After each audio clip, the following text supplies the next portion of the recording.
Welcome to the Middle Tech Podcast, this region's leading business podcast shining a light on technology, entrepreneurship, and the future of business in Kentucky and beyond.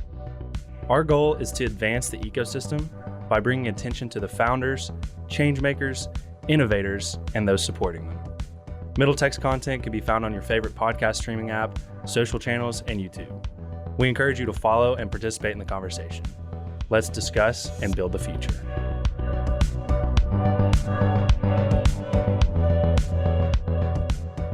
Welcome back, guys. You got Logan Jones here with Evan Knowles, and we just sat down with an awesome founder out of Louisville, Kentucky, Matt Langan, who is founder of a company called Stucco. So Stucco is a software that is helping real estate agents virtually stage homes and apartments by putting 3D renderings and 3D models of furniture and different things like that into those pictures that the real estate agents are sending them. And, you know, we went through and looked through some of the stuff on their website, and he says this in the episode, you almost have to give disclosures about that this is a doctored picture, an edited picture, because their software does it so well. I guarantee all of us have seen at some point a picture that was edited in this way that has this 3D furniture put into it, because it looks completely real. Yeah, no, it's hard to distinguish, and it ultimately helps these agents sell the home faster. It helps them sell it for a higher price because it makes the home look better from the photos, and provides a lot of value. And he's got some really cool stuff on the horizon where he wants to take it, and so that's a very cool technology. And the world of 3D graphics and 3D animation and the gaming space and the architecture space, they're all coming to a head and really kind of becoming the same thing. And it's really cool to see that space develop. I got an inside look at that when I was at Avail. And it's very cool. So very cool startup that Matt is building. We didn't just talk about Stucco, though. We talked about bootstrapping a business, which is what many entrepreneurs do. If they don't want to give up any equity or any stake in the company and they want to just own it themselves, they want to use their own funds, take their time. Bootstrapping is a great way to do that and have control over your company. We also talked about mental health for founders. Being a founder is very hard. Being an entrepreneur is very taxing and very stressful. There's a lot that goes into it that people don't consider. We walk through some of those things in ways that Matt deals with them, and he has some great tips related to that. And then we also talk about product design. So Matt at heart is a product designer. He's designed products for Humana, for his own healthcare startup. And, he gives a lot of great tips on how founders should be thinking about iterating their product, working with customers, and having that customer first mentality as they're designing their products. And that's something that, I think if you're a founder or somebody that wants to start a company, you should really pay attention to that part, because that's one of the most important parts of starting a company, is that you're making sure your product is a reflection of your customers' problems and their needs. So he goes into that really well. But overall, this is just a really great interview for a really cool company in Louisville that is going to be growing. They're raising a seed round, pre-seed round. He said it's kind of somewhere in that range. 400K is what he's looking for. So really encourage you to learn about them and check them out. And if you're a founder, or again, wanting to be a founder, listen to this episode, because he gives a ton of tips. He's a veteran. He's been bootstrapping companies for, I think, almost 10 years. And he's had success. He's obviously not needed to go get another job. So he's had success, and I encourage you to take a listen. All right, guys. So before we dive into these interviews, we just want to take a second to highlight our sponsors that are going to be sponsoring season 4 of the Middle Tech Podcast. So the first one we want to go over is Land Betterment Corporation. So they're going to be sponsoring, like I said, all of season 4, and they're working hard to bring sustainable developments to Eastern Kentucky, places that need it so badly. What they're doing is taking old and abandoned coal mines and strip mines and putting sustainable businesses in their place that can help support those communities. So definitely go and check them out. Their website is landbetterment.com. They're doing some awesome things in this region. Yeah. Next, we've got Brandon Johnson. So I've personally worked with Brandon Johnson. He is a lawyer and attorney that works with businesses, specifically startups in this region. He is from Kentucky. He's from Fordsville, Kentucky. He got his law degree from the University of Louisville. He's worked with Papa John's, Louisville Slugger, Instagram influencers that are making millions of dollars, real estate investors, you name it. But he loves what he does. He really loves helping small businesses, helping entrepreneurs get the right footing, because one of the most important parts of starting your business, if you're serious about it, is getting an attorney, making sure that all of your documents, incorporation documents, operating agreements, shareholder agreements, things of those nature are in check. And Brandon is there to help you with that. And again, I've worked with him and he does a great job. He makes it fun. He's very personable and I enjoyed working with him. So we appreciate him for sponsoring this season. All right, let's go ahead and dive into it.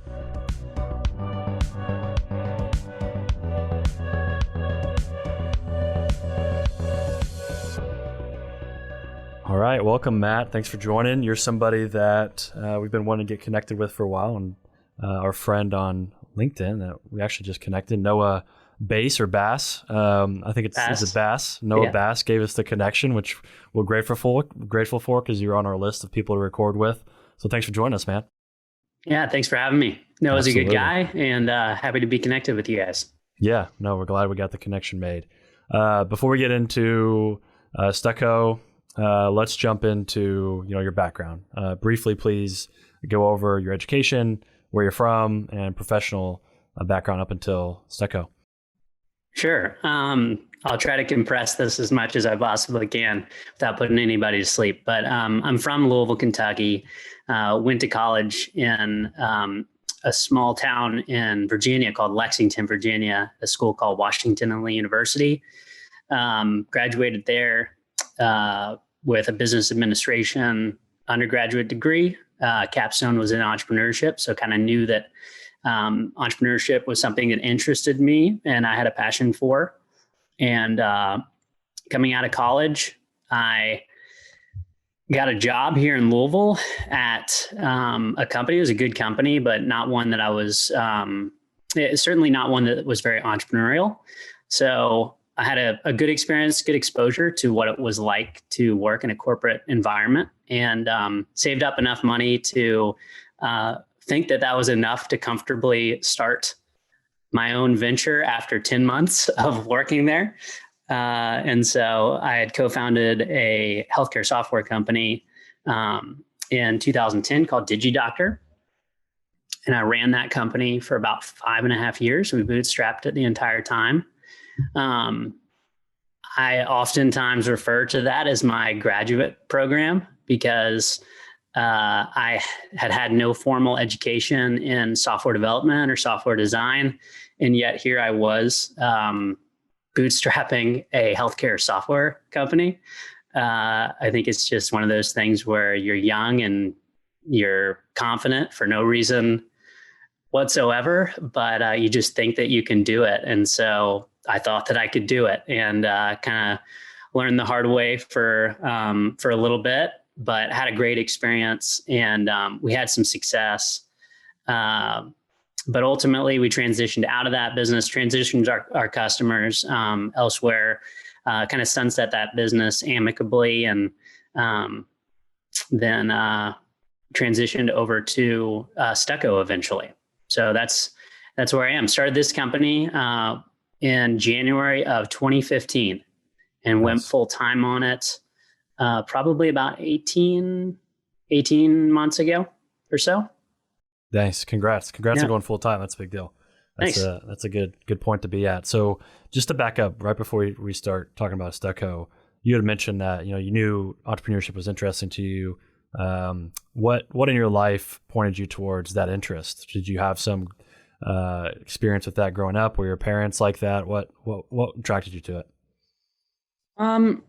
So my father's a home builder, and home builders, it was his own home building business. Before that, he owned a home goods company, like a furniture and home goods company. Did some interior design work there as well. So he was and still is an entrepreneur. I didn't know that that's what you kind of would use to refer to what he was. Like I wasn't even familiar with the phrase or the term entrepreneur until maybe college. But he was certainly an entrepreneur. I mean, he had started all the companies and self-funded, the companies that he ran. And I had exposure to that my entire life. So I think that my dad was probably my first sort of time that I got to see one in the wild. Yeah, and let's talk about Stucco as a company. So give us the high level overview of what you guys do, and then kind of take that and dive into where the idea for the company came from. Yeah, sure thing. So, what Stucco is today is very different than what it was originally founded to do. Today, Stucco is primarily a virtual staging company. And for those who aren't familiar with what virtual staging is and how it works, I'll just kind of offer a quick overview of that. So, most commonly, our customer is a residential real estate agent located throughout the United States. And they will have a property that is about to hit the market, or maybe has been on the market for a little bit, but just isn't getting as much demand as they're hoping for. And so they will send us photos of the properties that they represent. And we will most commonly add photorealistic renderings, like digital renderings of furniture and decor to the photographs of those properties, so that we can help communicate to buyers what those spaces' true potential are, and get buyers excited about the intended use and the true potential that they have. And so those virtually staged photos are then used by the agent to help drive more demand for their listings. So it's an alternative to hiring an in-person traditional stager, and it's a much faster and more affordable alternative. There's some other benefits associated with it too, but that's always top of mind for our customers. Yeah, and we both went and looked around on your website before hopping on this call, and some of these pictures you would never be able to tell that it was virtually staged unless you were told by someone that it was. It's pretty incredible what you guys are able to do with your software. Thank you very much. Yeah. It's incredible. I really can't take much credit for the quality of the software itself behind the scenes. We leverage kind of a portfolio of third-party software to perform some of the magic, as well as some internal systems and tech that we have. But it is really incredible how far the technology has come just in the 5 years that I've been running this business, and it's only going to get better. So sometimes it's really difficult to tell. So disclosures are important for our customers because of how realistic the work is. It's important that they disclose to buyers that the photos have been virtually staged, just to help manage some expectations. Sure, absolutely. I was thinking about that as I was looking. I was like, how many pictures have I looked at that were virtually staged that I probably couldn't even tell? But tell us about where the name came from, Stucco. Yeah, so this is so Stucco was originally, it came out of what originally Stucco was intended for. And I originally created Stucco on the side to help my brother, who was taking over my father's home business at the time. And my father had run the business kind of in an old school fashion, which I think a lot of home builders do that. He built the business through word of mouth, really didn't have any sort of digital presence whatsoever. My brother, who's 10 years older than I am, was taking the business over. And I wanted to help him increase kind of his digital footprint for that business, to kind of help him transition into the business and position the company well for kind of the future of people discovering just about any service or product online. So Stucco originally was a portfolio site, or like a show and tell site for home builders, a way for them to showcase their work. And there were three primary activities that a user would do back then, which is to create posts, basically to like publish photos of their work, to collaborate with others, like basically they would post and then other people would see them and get inspired by them. And so you'd kind of have an opportunity to communicate, save those items. And that actually brings me to the third thing that you could do on the site, and you still can do that now, is to collect items. So it's basically organizing these photos of inspiration that have been posted by other users into albums. And so, now of course we have Pinterest, which does an excellent job of that. But those are the three primary activities that a user could do back then. Of course, there are 3 C's in the name Stucco too. And Stucco is obviously a building material. So, and we're primarily, speaking to home builders. So that's sort of how it came to be.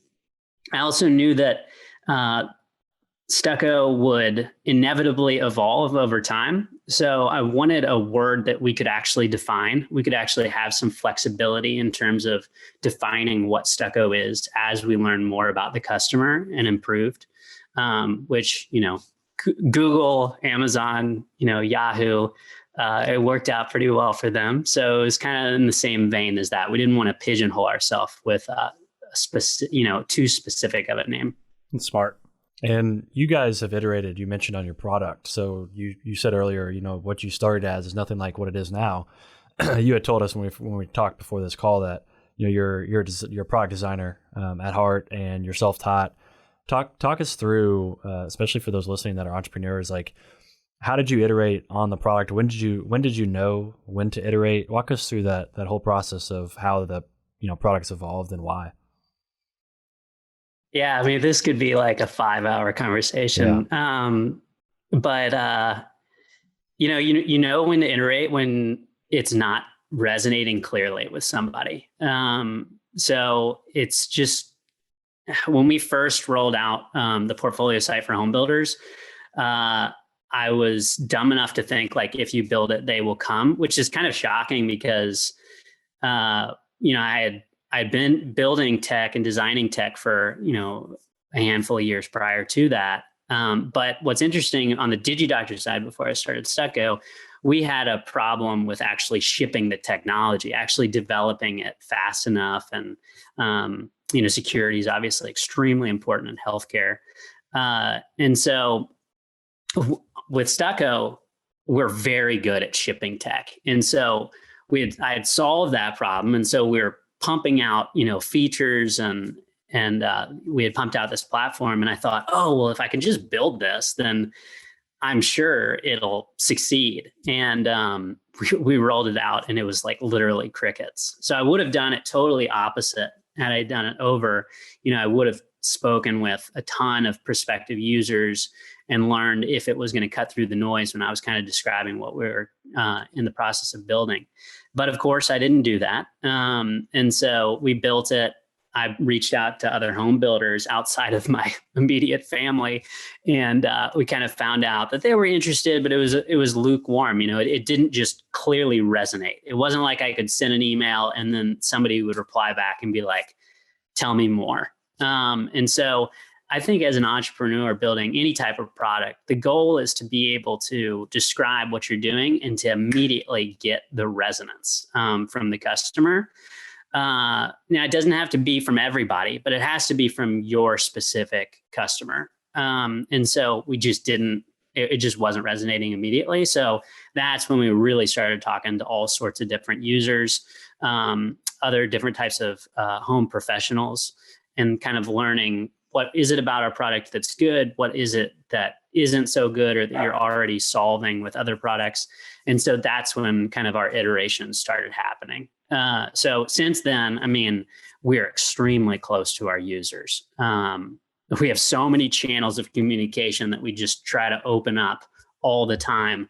And that's where the vast majority of our enhancements and also our product roadmap comes from, is those conversations with the customer.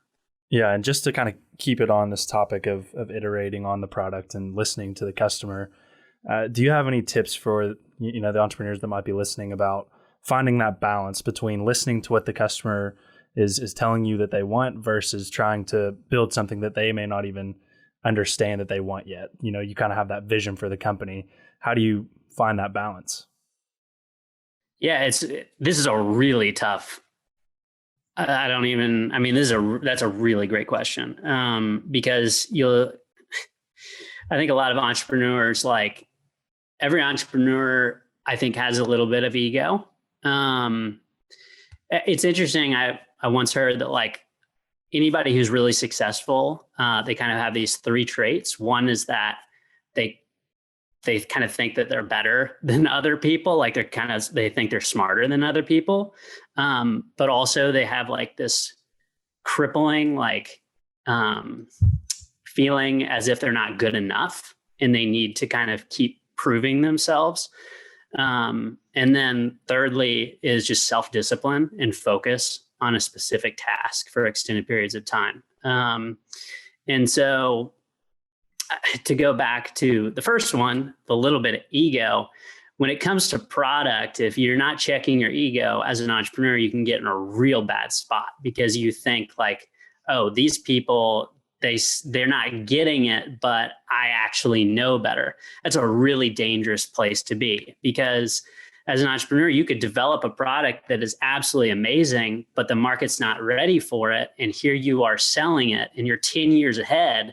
Well, that means you have to stay in business, paying down your bills for 10 years until the market matures to meet you. And you also have to create demand to then serve. You have to basically educate the customer that they need this product before you can then start to sell them. So the sales cycle is going to be a whole lot longer. And I think that Steve Jobs said when he released the iPad, he was like, people were like, oh, people don't need this iPad. They already have a laptop. And he's like, no, they need it. I know that they need it. And then obviously the iPad was a huge success. And so I think just anecdotally, people think, oh, I can kind of create this demand. Well, that's Apple, right? Apple can create demand. I was actually going to bring that up as an outlier too. Yeah. They can manufacture demand. They have all of these huge competitive advantages like endless cash to create demand and to kind of change the market. But as an entrepreneur, I think, especially as a bootstrapped entrepreneur, somebody who has limited funds, I think it's important to, you really need to respond to the market, like where the market is right now. But then what you need to do is you need to be just ahead of your competitors. Because if you're behind the competitors, then you're playing catch up, right? So you have to be ahead of, your product roadmap has to be slightly ahead of where your customer's mindset is in this moment. So for instance, with virtual staging, if we had rolled out virtual staging just 3 or 4 years ago, first of all, the technology wasn't really mature enough. So the end product wasn't going to be great. But the other thing is that people weren't comfortable communicating, collaborating with people digitally. The market wasn't there. It was still very much I need to interact and see somebody. I need to feel, the product. I need to experience the product in the home, stuff like that. So if we had rolled out this offer 3 or 4 years ago, around when Stucco started, it probably wouldn't have succeeded. If I'd started building this product 3 or 4 years ago, and then the market moved into our offer, we probably would be doing better now than we are. But it would have been a long road, right? I might have even given up on it if I had reached out to my customers 3 or 4 years ago and they just said, this isn't for me. So I think it's important to understand where the market is, but then just to be a little bit ahead of the market in terms of what your product roadmap is, so that you can cater to them as you can kind of predict they'll evolve. I hope that's not too kind of abstract of a concept, but I do think that it's important to always be thinking about where things are heading, but to be cognizant of where people are right now, because that's who you're ultimately serving. And that's ultimately how you're going to, generate revenue today. Yeah, that's a great answer. That was well explained, well thought out. And speaking of the market, you kept mentioning the market, and talk about early in Stucco when you were actually engaging with the market and you were acquiring your first customers. You're bootstrapped, so you didn't have any funds to really put necessarily large marketing budgets behind your launch. Like many startups, they raise money and they've got these budgets for their launch. Talk about that grind at the beginning of talking to the market, engaging with the market, and getting those first customers, and what that was like, and share some tips for others that are bootstrapping on that front. Yeah, for sure. So I should also say that, I didn't just jump in. Well, I guess I said that this earlier, which is I started Stucco about 5 or 6 years ago, but I only went full time on it about, a year and a half ago. So I think what's really important for me just communicate with those who are listening, maybe considering to start something or to bootstrap something, is that you don't have to go all in at the beginning. In fact, I wouldn't recommend it. I was doing a lot of consulting during those years when I was working on Stucco, but I was not full time on Stucco, and so that enabled me to cash flow the development of Stucco and to also make decisions that weren't rushed. I wasn't just throwing crap up against the wall out of desperation to, generate revenue or to manufacture demand or something like that with Stucco, because I had, I was able to pay my bills through the means of generating revenue elsewhere. So I think it's important that I just communicate that with those who are listening. And if you are moonlighting on something, that doesn't mean that it's not something you should feel guilty about. I felt that. I'm bringing that up because I felt that way previously. I was like, well, you need to be all in. And I don't think that's true. I don't think somebody should be all in until they've achieved product market fit, until their offer truly is resonating and they understand that they can build on top of that and really create a business around that, what's resonating today. So that's what I would recommend is to keep iterating on the product until you achieve a product market fit. And then you should have the confidence enough to go all in full time. But in terms of like how you get those first customers, specific to the question that you asked, I would just always try to leverage your sphere. Who do you know that can help give feedback? Who do you know that's willing to be a first customer? Whether that's your friends or family members or a mutual contact in a Facebook group. These are good kind of safer ways to have really honest and intimate conversations. Beyond that, I think the path of least resistance is to run ads. And I actually recommend running search ads as your path of least resistance to an initial sale, because those people are already expressing buying intent. Whereas with Facebook ads, although they're fantastic or can be fantastic, those people might click on something, sign up for something, but they're just bored and trying to, fill up their time when they're in the Whole Foods, checkout line, right? So I wouldn't read too much into that. What we did and what worked out quite well for us is, we started running ads using search ads because those people were already expressing demand in something and then trying to see if they would transact with us.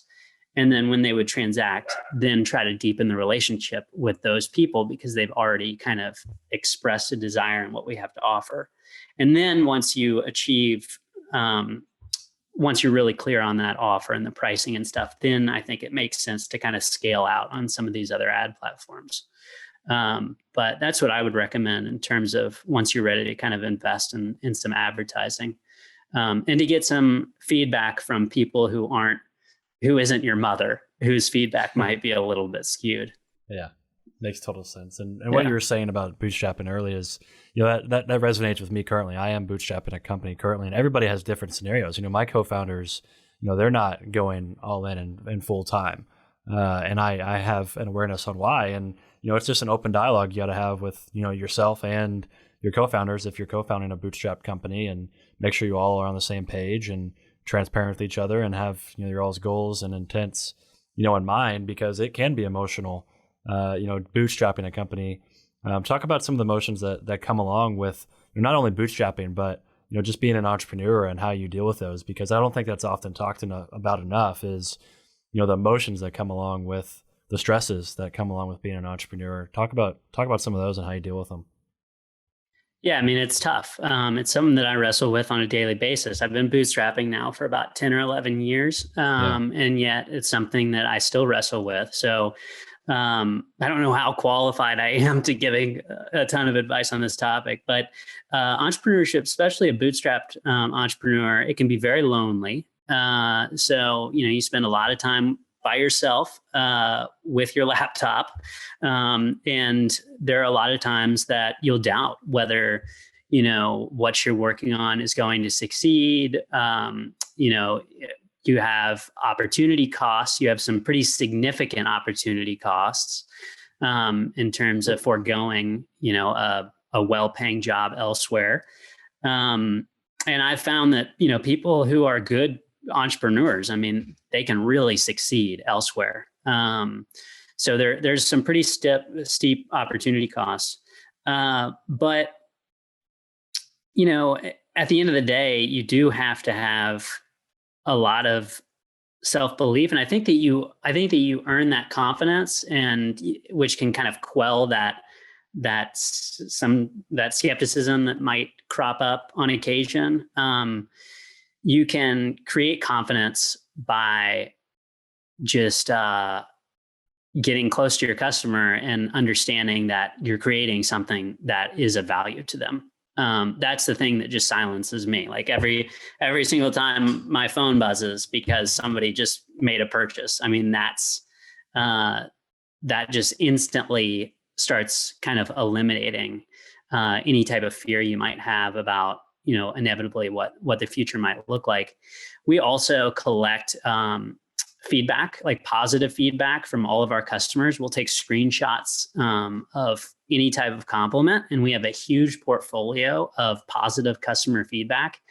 It's really important for us to look through that on a regular basis, just to kind of flood our minds with all of the good that we've done, and all of the good, kind of the goodwill that we already have between us and our customers.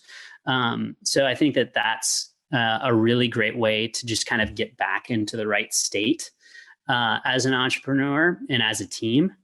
But this topic could go all sorts of different ways. I have different kind of workout regimens, or sleep is very vital, which a lot of entrepreneurs, can oftentimes try to like hack, which is, you cannot hack your biology, in my opinion. So, but yeah, it's definitely tough. But in my opinion, it's totally worth it. It's totally worth it. 100%. Yeah. I resonate with a lot of that, with what you just said, because I am, especially with COVID, like COVID's been different. So I've been full-time, since May, so several months now. And the loneliness is real. So coming out of COVID, I'm definitely gonna look for a co-working spot. Yeah. Because you definitely don't want to be, working that hard and stressing yourself out, and not have somebody to turn to, even if it's somebody that you might not know well, to have a conversation just for a few moments, get your mind off of something. I'm starting to realize that and become self-aware of that as I sit in my room and work on my two monitors and just stare at them all day, Yeah. So I definitely resonate with that. And the other things you mentioned, I definitely agree. It's something that we could go in a lot of different directions with. And, as I've gone through this journey, bootstrapping and being alone, I realized how many other components of your life come into entrepreneurship and create a healthy entrepreneurial mind. If you're too much weighted towards, work, you're going to burn out. And I've felt that. And, if you're too weighted against, other things that are distracting to you, you're going to feel like you're not getting enough done. And so it is a balancing act of not only your body, your mind, and your work, but, also the people around you. It's so true. I'm glad you mentioned all those things. But that could go in a lot of directions. So let's keep going with the conversation and not go too deep into that. So have you raised any money with Stucco? Talk about any funds that you've had out, any third-party funds you've brought in. Yeah, so we're actually in the process of closing our first round of outside capital right now. So we're in the process of raising $400,000 as our quote unquote seed round, which is kind of bizarre to name it that, just because of all that's been invested into Stucco in the form of cash and time up to this point. But it is our first round of outside capital. We just broke escrow last week, so we haven't started collecting yet, but we did get enough commitments to start the collection process, which is really exciting. Prior to that, we did win the Render Capital competition, which is a great vote of confidence. came from Louisville, which is awesome. And that was $100,000 warrant agreement. And then we also won the Vote Awards, which is a $25,000 grant last year. So those two were really, fantastic, like shots in the arm, great momentum, great positive indicators. And it was the first time that I'd ever competed in something like that. Those are the only two things that we actually entered. So it was neat to like receive that sort of positive feedback, and the cash is always great. And the connections were amazing as well. They were both really good experiences. But to be totally honest, just like that signal of, having won both of those was, that was probably the best thing. Just like that confidence, right? Other people indicating that we're on the right path. And it was really good for like team morale and stuff like that. So, yeah, that's sort of where we are from a funding perspective. Our round is still open technically right now. So if anybody is listening and interested in learning more, I'd be happy to chat with them about, what our future looks like. Yeah, we have some VCs that we know are listening pretty frequently. So we have connected startups to VCs. Yeah, it happens. It happens for sure. So let's transition this conversation into, you're a startup in Louisville, and we always try to get out of the entrepreneurs that we're interviewing what's going well in their area, what their cities are doing well to support entrepreneurs. So what are some things that Louisville is doing really well right now in terms of the entrepreneurship ecosystem? Yeah, what I love about Louisville is that all the other entrepreneurs in the area seem to be rooting other entrepreneurs on. It's not like a sort of a cutthroat, like I'm your competition type of thing. It's very much like I'm on your side, cheering you on. How can I introduce you to other people, whether those are prospective investors or customers or whatever. I mean, it's just a very friendly atmosphere. And that shouldn't be too much of a surprise. I mean, I feel like Louisville is sort of that way, more broadly. And, like the Vote Awards, like Render Capital, there are some really good opportunities locally for funding. I know that that's something that's very typically brought up as a weakness of the Louisville environment is access to capital. And, I kind of have mixed emotions about that. Yes, it's not Silicon Valley, and the vast majority of our seed money actually came from outside of the state. So, I guess it's not ideal, but there is money available in Louisville if you're willing to seek it out, and if you have a company that's worthy of an investment. And I think that with co-working spaces like Story, it's easier to kind of open up a shop and to have a physical place in which to operate a company, which I think is exciting. So yeah, I think Louisville has a lot going for it. It's also, the cost of living is also, fantastic. So it's a nice, safe place to sort of test an idea, and kind of a low cost way to develop tech and to start conversations with customers, and achieve product market fit. And these days, you can connect and work with anybody anywhere. So you can be located in Louisville and spend, 10% of what you'd spend in the Valley, and you can still access talent if you're willing to look for it, online. Yeah, bootstrapping probably would have been way harder on one of the coasts. Yeah, no, it would have been impossible. Yeah. There's no way I wouldn't be here working on Stucco if I'd tried to start this in the Valley 6 years ago. Yeah, and you talked about it there. You mentioned as being kind of a strength, the access to capital. We've heard it both ways. We talked to John Wilmoth at Popular Ventures, and his stance was, if your company is worthy of investment, it's going to find investment. I'm really interested to see how COVID is going to affect this area in terms of access to capital going forward, because now some of these venture capital firms are much more willing to invest in companies that are not in their own backyard, whether it's a Silicon Valley VC firm, or we just talked to Drive Capital not too long ago on a phone call. Those VC firms are becoming much more okay with getting on a Zoom call with the founder and then investing based off of that. So I'm wondering if we're going to see more of that investment come in, and the VC firms around here are going to start saying, okay, maybe we should be more, seek out more risk. I'm wondering if that's going to have any sort of impact on the way funding is distributed around the startup community here.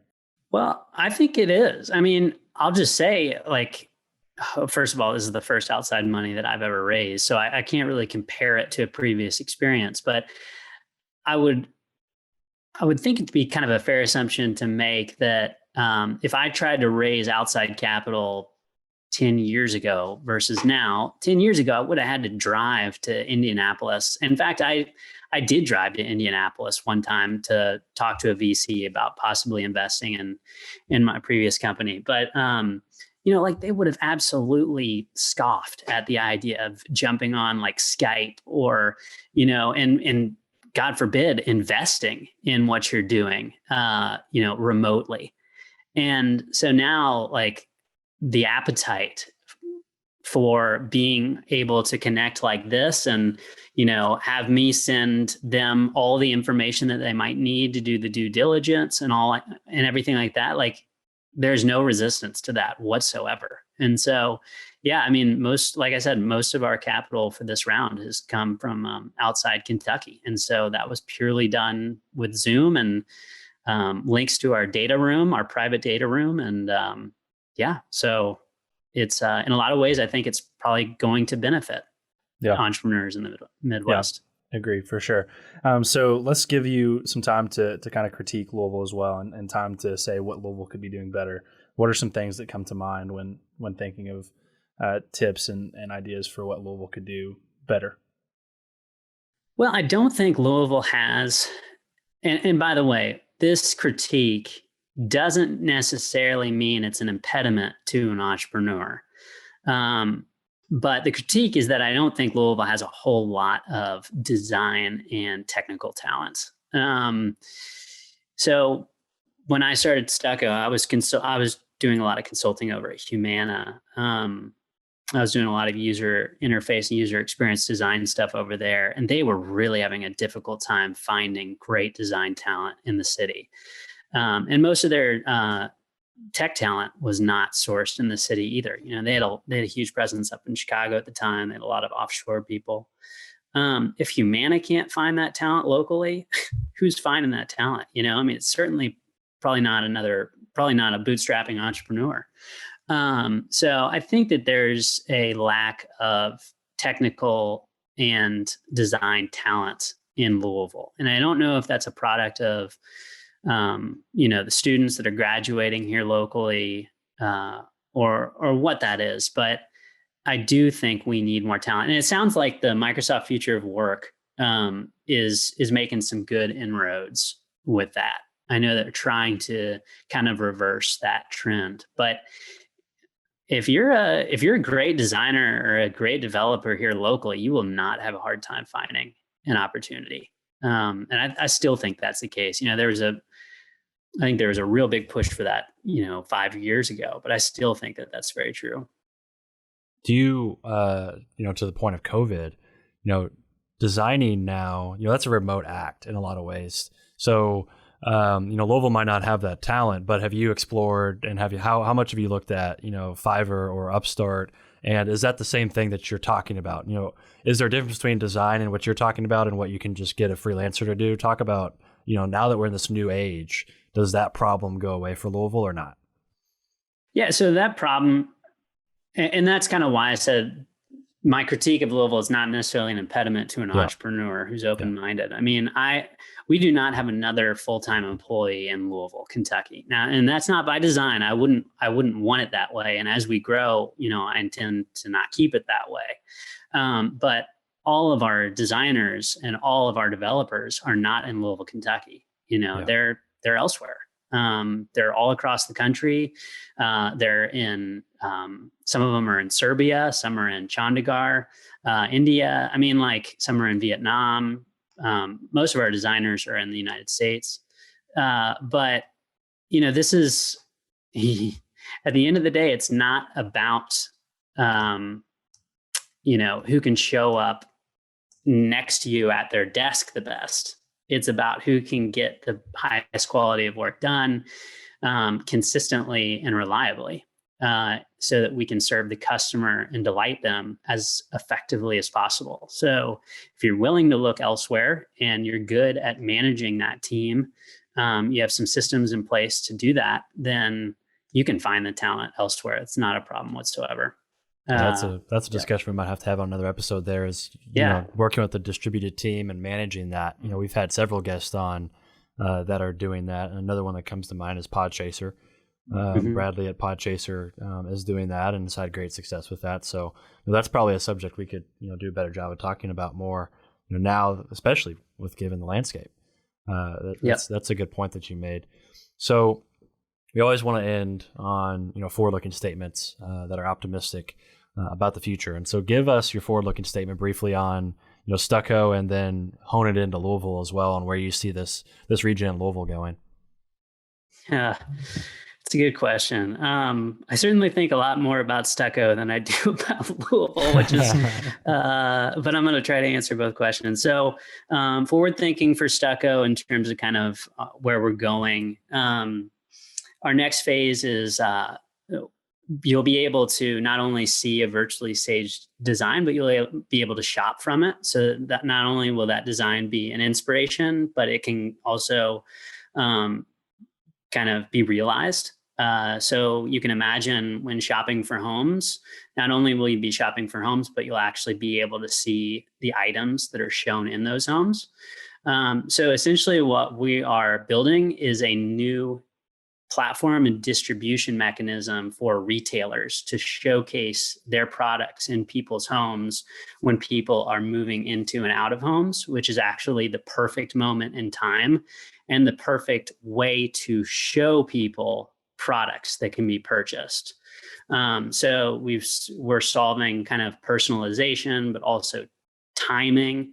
And we're doing it in a done for you fashion. Like we're actually showing the products in people's homes for people. They don't actually, have to do any work themselves. So that's really where we're heading as a business, which is extremely exciting to me.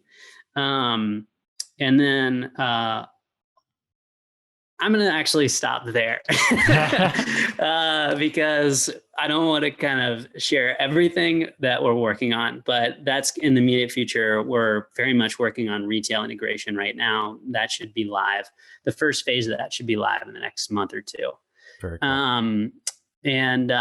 So in terms of Louisville, I think that Louisville needs to do some work. I think Louisville needs to do some work training up some more design and tech talent. I think that Louisville needs to do a little bit more work in terms of access to funding. I think that Louisville has made a lot of strides in both, categories recently, but also Louisville kind of has this identity of like, it's never going to be Silicon Valley, and nor do I think it should be. So it's sort of like, we should embrace what we're good at and then maybe improve a little bit of where we're weak at. So I think it makes a whole lot of sense for Louisville to double down on things like bourbon and, health insurance and, and college sports and things like that, like things that are our assets, right? Any good business would know that if you've got something working, you keep doubling down on what's working. But then in the meantime, kind of try to future-proof yourself, kind of work a little bit on where you're weak. And so I think that, Louisville can definitely improve in those topics that I already covered, but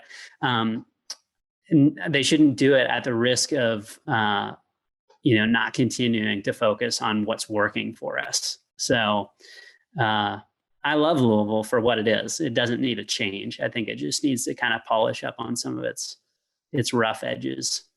Yeah, love that. Well, man, thanks for joining. Really enjoyed the conversation. I think you shared some very important tips with the audience, especially for those that are bootstrapping or getting started, from the lines of just how to navigate a bootstrap company emotionally, what's it like to be an entrepreneur, and ways to think about designing a product. I think that there's a lot to take away from this episode, so we really appreciate it. Yeah, thank you so much. Awesome questions, and maybe we can do a round 2 sometime because there's so much to talk about. It really is fun.